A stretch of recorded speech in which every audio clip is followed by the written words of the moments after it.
Qatar memastikan tiket langsung ke putaran final Piala Dunia 2026 setelah mengalahkan Uni Emirat Arab dengan skor 2-1 dalam laga penentuan grup A kualifikasi zona Asia ronde 4. Pertandingan ini berlangsung di Jassim bin Hamad Stadium, Doha, pada Rabu, 15 Oktober 2025, dini hari waktu Indonesia Barat.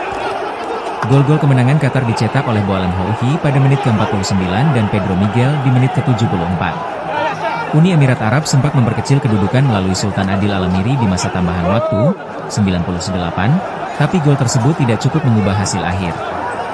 Sayangnya pertandingan ini diwarnai keributan penonton. Beruntung petugas berhasil mengamankan situasi.